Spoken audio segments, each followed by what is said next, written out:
Meron na silang timetable para po sa unang phase ng kanila pong, rebuild 'no, sa EDSA. Ano po ang inyong suggestion sa pangkalahatan? Pag-aralan Well, hmm. alam mo kung pinakamagandang move dapat diyan ng DOTR na ini-expect ko, i-deploy na nila yung nabimbi sa Dalian train. Dagdagan yung train, opo. Pag Oo, tapos pag gano'n, pwede na hong dumamit sa sakyan ng tao yung MRT-3. Baka masanay na yung mga car users maggamit ng MRT-3 kung hindi masikip, no?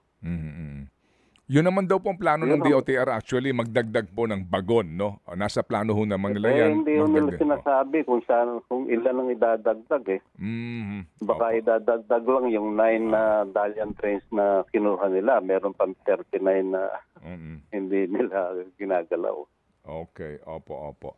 Sige, so, muli ho may tanong ba siya? Okay, opo. So, kayo po, Engineer Rene, sa tingin niyo po ba, sapat na itong mga ginagawa ngayon na interventions or gagawin nilang interventions sa pagsisimula po nitong EDSA rehabilitation? Ngayon pa lang, I'm sure sumasakit na rin ang ulo nitong different government agencies natin handling this. Sapat po ba yun? Meron pa silang ibang mga interventions daw na gagawin? I think they're doing it right, raising the specter of a horrible event. Tapos hindi naman po mangyayari, kaya medyo sasabihin ng tao, hindi maganda yun.